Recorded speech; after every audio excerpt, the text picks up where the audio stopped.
It was early morning on September 12, 1683. The walls of Vienna were broken and falling apart. The city had been surrounded and attacked for 2 months.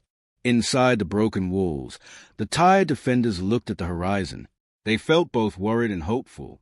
On the other side, the biggest army the Ottoman Empire had ever brought to Europe was getting ready for the final attack. 200,000 men with every weapon they needed, cannons that had smashed the city's walls into broken pieces, and the strong wish to finally take over the most important city of Central Europe. Grand Vizier Kara Mustafa Pasha felt sure of himself. Winning seemed certain. But something was about to happen that would completely change European history. A secret weapon was coming, a force so powerful and so destroying that it would turn what should have been the greatest Ottoman one into one of the worst losses any empire had ever suffered. This is the story of the Battle of Vienna. But more than that, this is a story of how a single military force changed the fate of entire civilizations in just a few hours. Get ready to discover the secret weapon that saved Europe and destroyed Ottoman dreams once and for all. Before we continue, subscribe so you don't miss future military history videos and leave a comment with the time you watched this video. Now, let's go back to the year 1683. To fully understand what happened in Vienna, we need to go back a few decades. The Ottoman Empire was at the peak of its power. Since the fall of Constantinople in 1453, the Ottomans had grown in every direction. They controlled the Middle East, North Africa, the Balkans, and had pushed deep into Central Europe. Every sultan dreamed of conquering Vienna. The city was considered the gateway to the heart of Western Europe. If Vienna fell, nothing would stop the Ottomans from marching on Germany, France, and beyond. The Habsburg Empire, which controlled Austria and much of Central Europe, was in a desperate situation. Emperor Leopold I faced threats from all sides. The French under Louis XIV, the Sun King, were constantly pushing at the Habsburgs' western borders. Protestants in northern Germany didn't trust the Catholic Austrian emperor, and to the south and east, Ottoman power grew with each passing year. In 1681, the situation became really bad. A Hungarian revolt against Habsburg rule gave the Ottomans the perfect excuse to step in. Sultan Mehmed decided it was time to finally conquer Vienna. He chose his ambitious Grand Vizier Kara Mustafa Pasha to lead the campaign. Kara Mustafa was a man obsessed with glory and wealth. He saw conquering Vienna not just as a military victory, but as a chance to gather unimaginable treasures. He began putting together the largest army the Ottoman Empire had ever created. 200,000 men answered the call. There were the Janissaries, the best Ottoman infantry, highly trained and passionate soldiers who formed the core of the imperial army. There were the Sipahis, the heavy cavalry, warriors riding on beautiful Arabian horses armed with lances, sabers, and composite bows. There were also units from Crimea, Tatar vassals known for their fierceness. Regiments from Wallachia, Moldavia, and Transylvania joined the huge group. And there were tens of thousands of irregular troops, raiders, and adventurers who followed the army hoping for treasure and glory. But what made this army truly terrifying was its artillery. The Ottomans had been the first to use gunpowder cannons in Europe. They brought with them 300 artillery pieces, including huge bombards capable of launching stone projectiles weighing hundreds of kilograms. These cannons had destroyed the walls of Constantinople 2 centuries earlier. Now they would be used against Vienna. In the spring of 1683, this huge army began its march. News of its approach spread terror throughout Central Europe. City after city surrendered without a fight. Those that resisted were destroyed to the ground. The Ottoman army moved forward like a non-stop flood, destroying everything in its path. In July, they reached the gates of Vienna. The city had only about 15,000 defenders, a mix of imperial soldiers, city militias, and volunteers. Against 200,000 invaders, the chances of victory seemed impossible. Emperor Leopold fled the city, leaving command in the hands of Count Ernst Rudiger von Starhemberg, an experienced and determined soldier. Starhemberg knew his only hope was to hold out long enough for help to arrive. But where would this help come from? Europe was divided, torn apart by religious and political rivalries. Convincing the German, Polish, and Italian princes to unite against their common enemy would be nearly impossible. But there was one man determined to do just that. Pope Innocent XI saw the siege of Vienna not just as a political crisis, but as a holy war. He began a desperate diplomatic campaign, sending messengers to every court in Catholic Europe. He argued that if Vienna fell, all of Christendom would be in danger. He offered money, religious rewards, and his moral support to any prince who would come to help the besieged city. Slowly, his message began to work. The first to respond was John Sobieski, the King of Poland. Sobieski was one of the greatest military commanders of his time, a man who had spent his entire life fighting the Ottomans in the Ukrainian steppes. He understood the Ottoman way of thinking, knew their tactics, and most importantly, was unafraid of them. When the call for help came from Vienna, Sobieski saw an opportunity not only to save Christendom, but to cover Poland with glory. He immediately began gathering his army, and it was here that the secret weapon began to take shape. The Polish army had something no other European army had in such quantity or quality: heavy cavalry known as the Winged Hussars. These units were the best of the best, warriors who had developed over centuries of constant warfare on Europe's eastern borders. Each Winged Hussar was a Polish nobleman, a member of a warrior class known as a Slakta. From boyhood, they were trained in the arts of war. They learned to ride before they could walk, to use a lance before they could write. By the age of 20, a Winged Hussar was a mounted killing machine. But what made the Hussars truly unique was their equipment. Each knight wore a full suit of armor, not the heavy Gothic armor of medieval knights, but a lighter Eastern armor made of overlapping steel plates that offered great protection without sacrificing mobility. Over the armor, they wore leopard or tiger skins, not for show, but because it was believed the skins offered additional protection against sabers and arrows. On their backs, attached to a special structure, were wings, large wooden structures covered with eagle feathers. They created a terrifying whistle when the knight galloped. This sound was designed to break the enemy's courage even before impact. The Winged Hussar's main weapon was the kopia, a hollow wooden lance about 6 meters long. Unlike Western European lances, which were held firmly under the arm, the kopia was balanced in the hand, allowing the rider to use it more as a thrusting stick than a shock lance. This technique allowed the hussar to thrust a lance through multiple enemies in a single charge, pull out the lance, and use it again. When the lance broke, the hussar drew one of several sabers he carried, razor-sharp curved swords that could cut off a limb with a single blow. But the hussars' true strength wasn't just in their equipment or individual training. It was in their discipline and tactics. Unlike most cavalry of the time, which charged in mesa formations, the hussars attacked in tight formation, knee to knee, in waves one after another. The first line struck the enemy like a hammer, breaking the formation, and then the second line passed through, exploiting the gap, and then the third line, and the fourth. It was a perfectly coordinated killing machine capable of destroying entire armies in minutes. The Ottomans had heard of the hussars, of course. They had faced Polish cavalry before, but they had never seen the Winged Hussars in their full power, charging down the mountain in their thousands over perfect terrain. They had no idea what was coming. While Sobieski was putting together his army in Poland, the situation in Vienna was becoming desperate. Ottoman cannons bombarded the city day and night. Entire sections of the walls had collapsed. The Ottomans dug tunnels beneath the fortifications, filled them with gunpowder, and blew them up, creating openings that their soldiers tried to use. Every day there were attacks, brutal hand-to-hand combat in the ruins of the walls. The defenders pushed back each attack, but at a terrible cost. Casualties mounted. Ammunition got low. Food was running low. Inside the city, civilians and soldiers alike were dying of hunger and disease. Some spoke of surrender, but Starhemberg refused to give up. He knew help was on the way. He just needed to hold on a little longer. Every night he climbed the crumbling walls and looked west, searching for signs of a relief army. And every night he saw only darkness and the fires of the Ottoman camp stretching as far as the eye could see. Across the lines, Kara Mustafa was growing impatient. The siege was lasting much longer than he had planned. He had expected Vienna to fall within weeks. Now months had passed. His men were growing restless. Reports were arriving that a relief army was forming in the north. But Kara Mustafa was confident. He had 200,000 men. Even if a relief army arrived, he could easily divide his forces, keeping half to continue the siege and using the other half to destroy the relief forces. He had made a big mistake. However, he completely underestimated the size and makeup of the force coming to Vienna's rescue. John Sobieski was not coming alone. Responding to the Pope's appeals, princes from all over Germany had sent troops. Charles V, Duke of Lorraine, brought an imperial army. John George III of Saxony sent troops.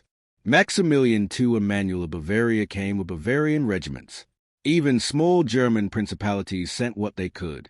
By early September, these forces had gathered in the hills north of Vienna. The relief army totaled about 70,000 men, less than half the size of the Ottoman force, but it was united by a common purpose and led by one of Europe's greatest commanders. On September 8th, the relief army began its final march toward Vienna. They moved through the Vienna woods, rough, forested terrain that made progress slow and difficult. The Ottomans knew they were coming, but because of the terrain, they couldn't see exactly where they were or how strong they were. Kara Mustafa made his second big mistake. Instead of lifting the siege and moving his army into a strong defensive position, he decided to divide his forces exactly as he had planned. He kept most of his army busy with the siege and sent only a blocking force to deal with the relief army. In the following days, there were small battles in the hills. Ottoman advance units tried to slow the relief army's progress, but were constantly pushed back. On September 11th, the relief army came out of the forest and took up position on the heights north of Vienna. For the first time, the two armies could see each other. On the Ottoman side, there was confusion and concern. The relief army was larger than expected, and on the right flank, shining in the afternoon sun, were the armor and wings of the Polish Hussars. 18,000 heavy horsemen, the largest elite cavalry force gathered in a single place since the Crusades. Sobieski studied the battlefield with an expert's eye. The terrain completely favored his secret weapon. From his position on Kahlenberg Hill, the terrain sloped down in a long, relatively gentle slope toward the Ottoman lines. It was perfect terrain for cavalry. He could send his hussars down the hill at top speed with gravity adding devastating force to the charge. The Ottomans were positioned on the low ground, their backs to the Danube River. If their line broke, they would have nowhere to retreat. It was the ideal tactical situation. Sobieski gave the order to attack at dawn. The night of September 11th to 12th was tense. Both sides knew that the next day would decide the fate of Vienna, perhaps of all Europe. On the Christian lines, priests heard confessions and blessed the soldiers. On the Ottoman lines, imams led prayers. Kara Mustafa was worried now. He had underestimated the enemy, but it was too late to change strategy. He ordered his men to prepare to receive the attack. The dawn of September 12th arrived cold and foggy. At first light, the relief army began to come down from the hills. The Germans and Austrians formed the center and left, advancing in infantry and cavalry formations. The Poles remained on the right. Sobieski kept his hussars in reserve, waiting for the perfect moment. The battle began at 8 o'clock in the morning with artillery exchanges. The Ottoman guns, which had been positioned to bombard Vienna, had to be quickly repositioned to meet the new threat, but many were in fixed positions and could not be moved in time. Meanwhile, inside Vienna, Starhemberg heard the cannons to the north and understood what was happening. Help had arrived. He ordered his men to attack, rushing at the Ottoman lines from inside the city to prevent Kara Mustafa from sending reinforcements to fight the relief army. Throughout the day, the battle got worse. German and Austrian units clashed with the Ottoman lines. The Janissaries fought fiercely, holding their positions. For hours, the outcome remained uncertain. The Ottoman center was holding. If they could hold out until nightfall, they could reorganize and continue the fight the next day. But Sobieski was waiting.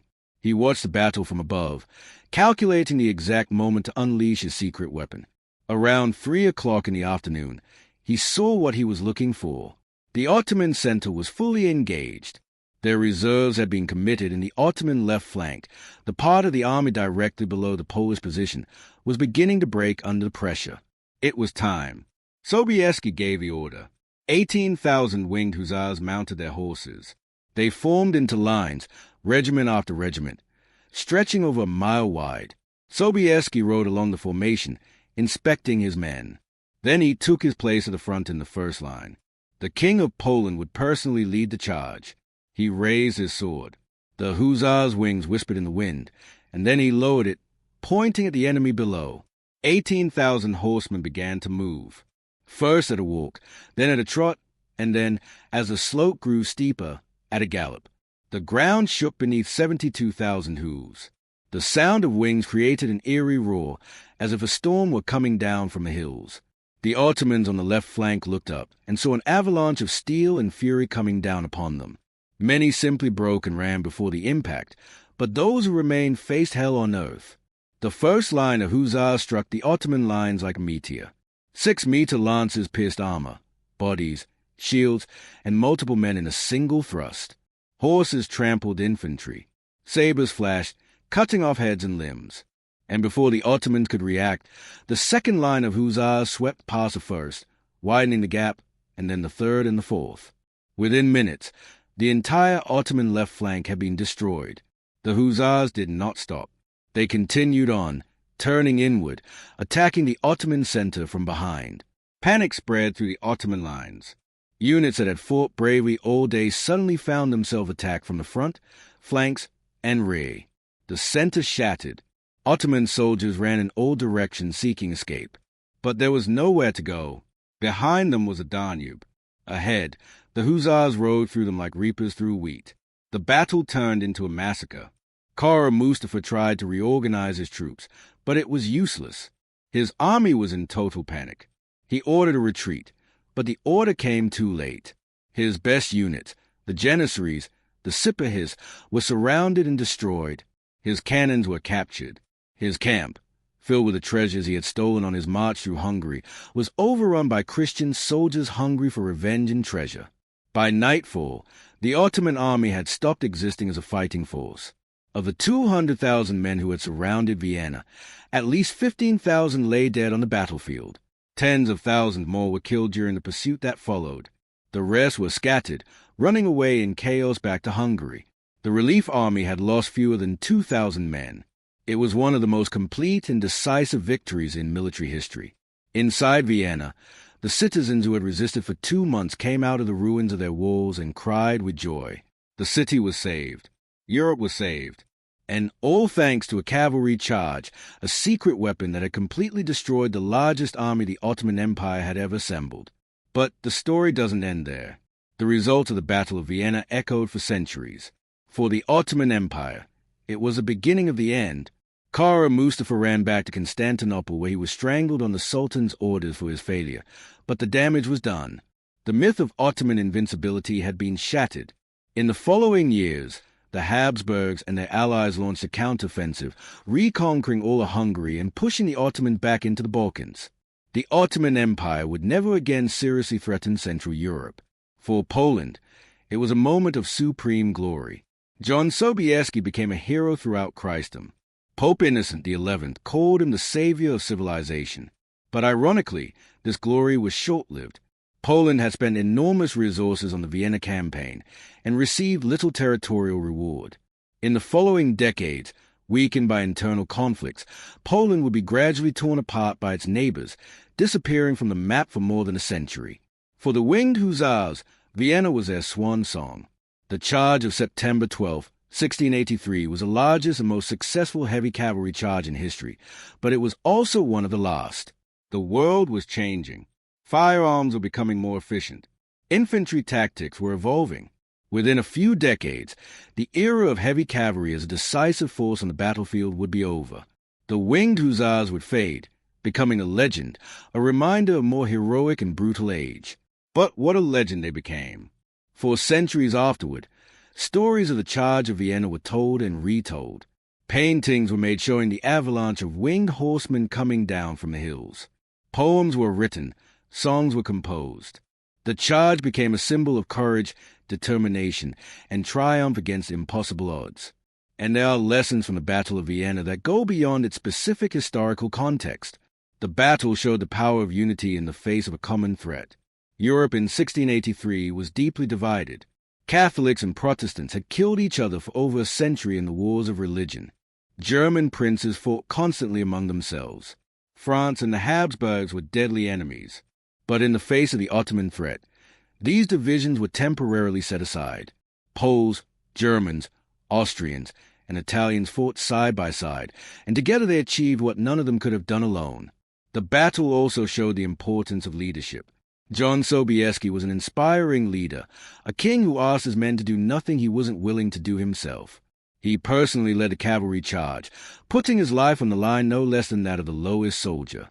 This kind of leadership by example, is rare and precious. It inspires loyalty and courage in a way that no amount of speeches or commands can match.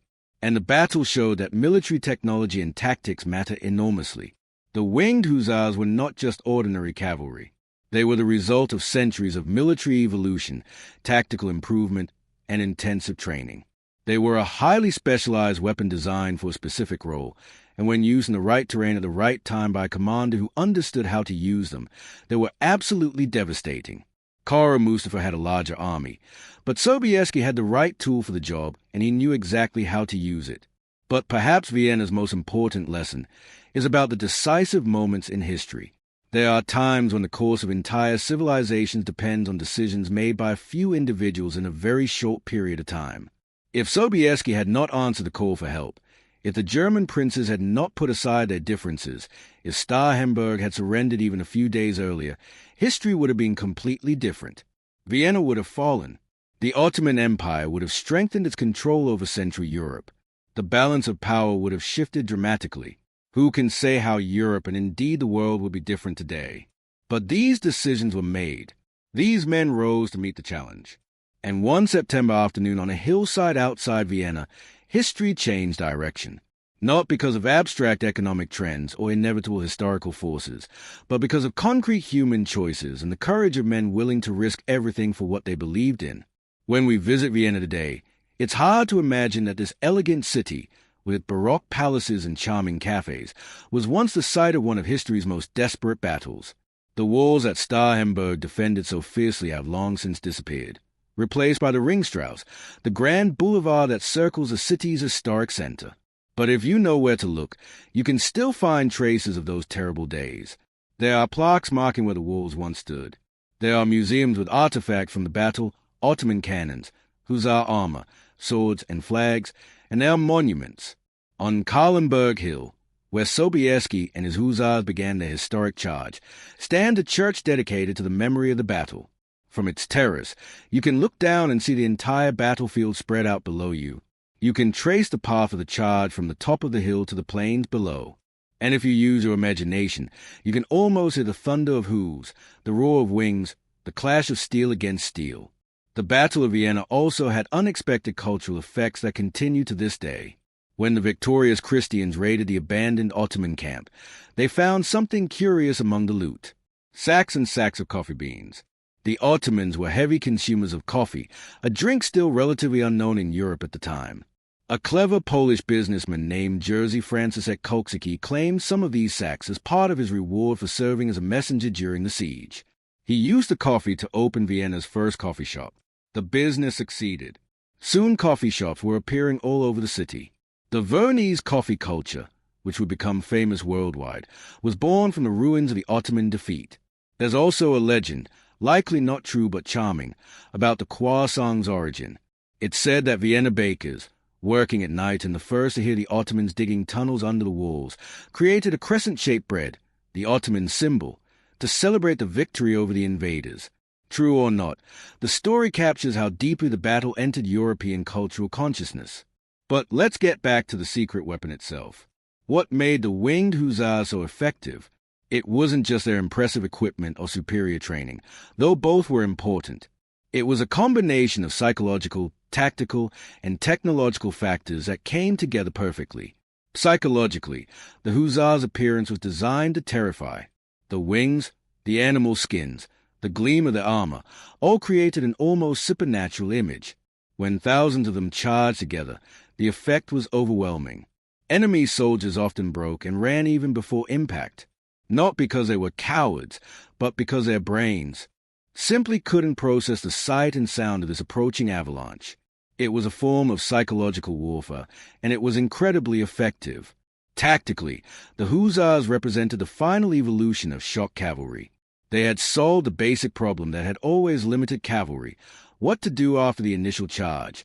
Traditional cavalry charge caused damage, but then often became trapped in close combat, losing their mobility and becoming vulnerable.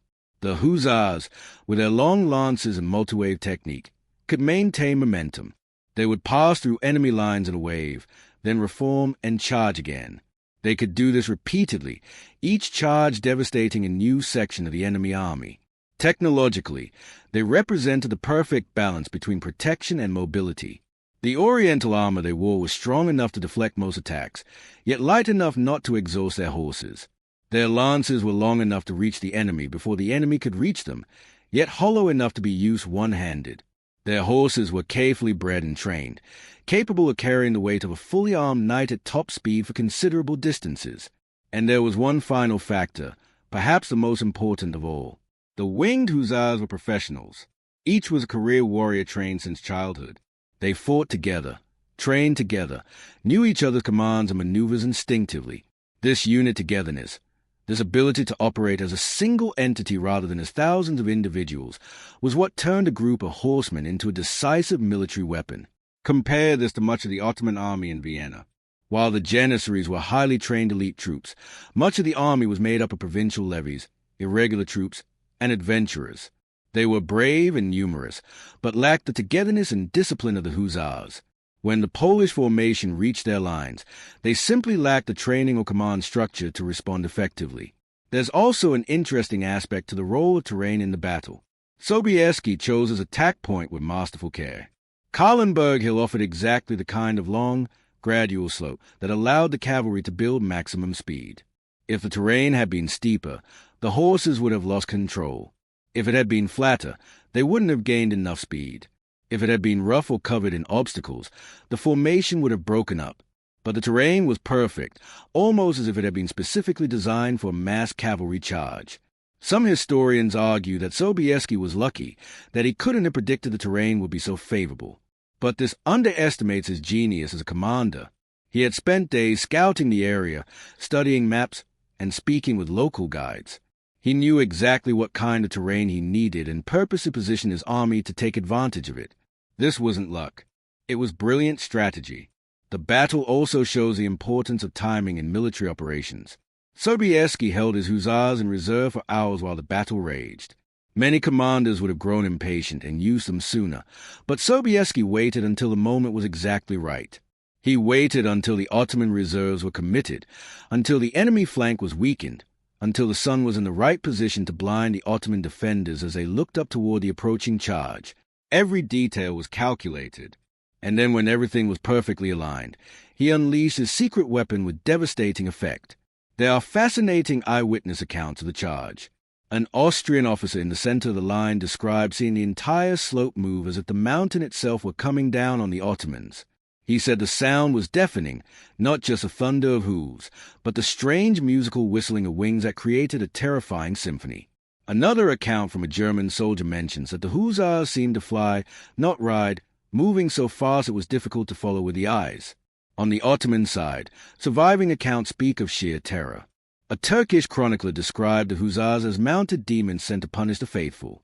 He wrote that no amount of courage could withstand such an attack, which was like trying to stand firm in the face of an earthquake or avalanche. Another Ottoman account blames the defeat on witchcraft, claiming that the Poles must have used black magic to give their horses supernatural speed and strength. These weren't just superstitions.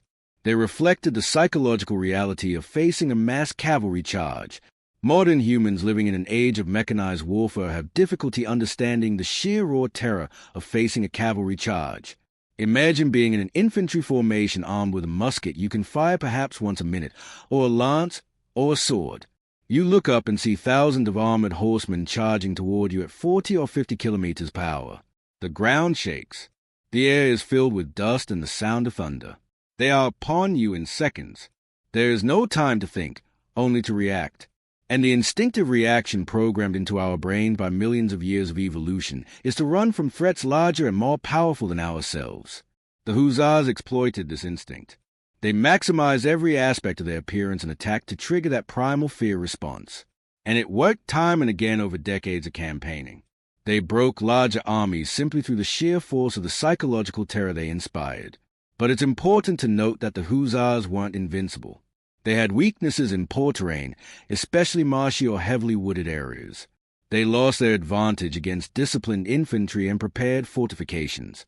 They could be driven back with heavy casualties, and they were expensive to maintain and train, meaning that even wealthy Poland could only keep a limited number of them. Vienna represented the height of Hussar power precisely because all the conditions were perfect: excellent terrain, an enemy in an unfavorable position, and supreme leadership. It's fascinating to consider how the battle might have turned out differently if any of the key factors had changed. What if Kara Mustafa had lifted the siege when he learned a relief army was arriving? Instead of trying to fight on two fronts, he would have had time to choose a strong defensive position, perhaps one where the terrain negated the Polish cavalry's advantage. What if he had used his artillery more effectively against the charge? Cannons loaded with grape shot could have devastated the Polish formation. What if the weather had changed, bringing rain that would make the ground muddy and slow the horses? Any of these factors could have completely changed the outcome. But history doesn't deal in possibilities. It deals with what actually happened. And what happened on September 12, 1683, was that 18,000 Polish knights changed the course of European history in a single afternoon. The immediate military results were huge. The Ottoman Empire lost not only an army, but also its reputation. For centuries, the Ottomans had been feared as nearly invincible warriors. Now that image had been shattered. European states that had paid tribute to the Ottomans for generations suddenly found the courage to resist. Within the empire itself, the defeat sparked political unrest and military reforms. The Janissaries who had failed to stop the Hussars were partly to blame, and began to lose their privileged position. For the Habsburgs, the victory brought in a golden age. Where the Ottoman threat stopped, they were able to strengthen their control over Central Europe. They reconquered Hungary, pushed into the Balkans, and established themselves as one of Europe's great powers. Vienna, which had been a frontier city under constant threat, became the shining heart of a large empire. The magnificent Baroque architecture for which Vienna is famous today was largely built in the century after the battle, paid for by the wealth that flowed from newly conquered territories. The battle also had an impact on European diplomacy. It showed that when sufficiently motivated, European states could put aside their differences and cooperate against a common threat. This example would be remembered in future crises, and it established the principle that Europe as a whole had an interest in maintaining a balance of power, that no single power should be allowed to become dominant. From the Polish perspective, however, the results were mixed. Although Sobieski gained immortal glory, Poland as a state did not benefit proportionately. The Polish-Lithuanian Commonwealth was already in decline due to internal structural problems, especially its unique political system that gave each noble the power to veto any legislation. This system made reform or decisive action nearly impossible. In the decades after Vienna, while its neighbors Prussia, Austria, and Russia modernized and centralized, Poland remained fragmented. Eventually, these same neighbors who had fought alongside Poland in Vienna were divided among themselves, erasing Poland from the map for over a century. There's a tragic irony in this. The weapon that saved Europe in Vienna couldn't save Poland itself. This shows a difficult truth about military power. Even the most powerful armed forces are useless without a stable political and economic base. Winged Hussars could win battles, but they couldn't solve the deep problems of Polish society. This is a lesson repeated throughout history, from Rome to many modern empires. The Battle of Vienna also marks a transitional moment in military history. It was one of the last times that heavy cavalry played a decisive role in a major European battle. The future belonged to infantry armed with improved muskets, increasingly effective artillery, and eventually to linear formations and trench warfare. The romantic era of knights charging in glory was coming to an end. Within a century, cavalry would be reduced primarily to reconnaissance and pursuit roles. The charge of Vienna was in a sense the last hurrah of a form of warfare that dated back to ancient times. But what a hurrah it was! Rarely in history has a single military action had such immediate and dramatic results. In a matter of hours, the fate of millions of people was changed. Entire regions changed hands. The balance of power between civilizations shifted. And all because a king had the foresight to come to the aid of a besieged city, brought with him the right weapon, and knew exactly how and when to use it. There is something deeply human and inspiring about the story of Vienna. It was not certain. It was not predestined. It required conscious choices by individuals in leadership positions. It required courage from thousands of ordinary soldiers willing to risk their lives. It required cooperation between peoples who had many reasons to distrust each other. And it required the kind of tactical brilliance that comes only from years of study and experience. When we think about the Battle of Vienna today, more than 3 centuries later, there are lessons that go beyond its specific historical context. We learn about the importance of preparation, specialization, timing, and terrain in military operations. We learn about the power of inspirational leadership and personal example. We learn about the value of cooperation in the face of common challenges. And we learn that history is not determined by impersonal forces, but by the choices and actions of real people. The secret weapon that destroyed the Ottoman army wasn't just a type of cavalry or a piece of equipment. It was a combination of human, technological, tactical, and strategic factors that came together at a perfect moment. It was a product of centuries of military evolution, improvement through countless battles, and used by a master strategist who understood exactly how to use a tool at hand. John Sobieski's Winged Hussars broke more than just an army in Vienna. They broke the Ottoman expansion drive that had continued for centuries. They saved a city, but they also saved a civilization. They changed the course of history on a sunny September afternoon, riding down the hill in immortal glory, their wings whispering a song of victory that would echo through the centuries. Today, the Winged Hussars live only in memory, in paintings and statues, in history books and legends. But the memory of what they accomplished remains powerful.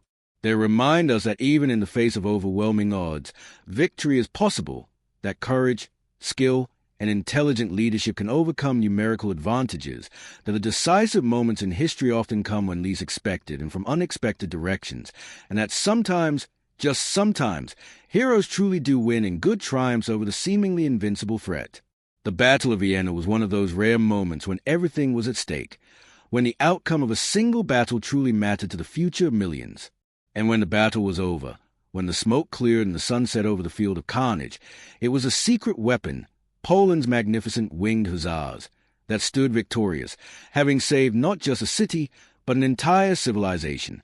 Their charge remains, more than 300 years later, one of the most spectacular feats of arms ever recorded, a moment when history changed direction the time it takes to ride a horse downhill, and the world was never the same again. It is important to note that for the Christian soldiers who fought in Vienna, this was not just a military battle, but a war of faith. Before the final charge, John Sobieski and his men knelt in prayer, asking for the protection of the Lord God. The king himself said that he came in the name of the Lord to defend Christianity. After the victory, Sobieski sent a message to the Pope, using words similar to Julius Caesar's. We came, we saw, and the Lord God conquered. For the defenders and liberators of Vienna, the victory was not simply the result of better tactics or better weapons, but a demonstration of divine providence. Churches throughout Europe celebrated with thanksgiving, and the day of the battle was declared a religious feast in many Catholic countries.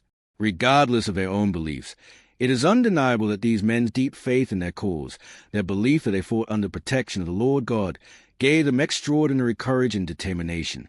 This spiritual dimension of the battle was as important to the participants as the military aspects, and helps explain why they fought so fiercely and never gave up even when all seemed lost.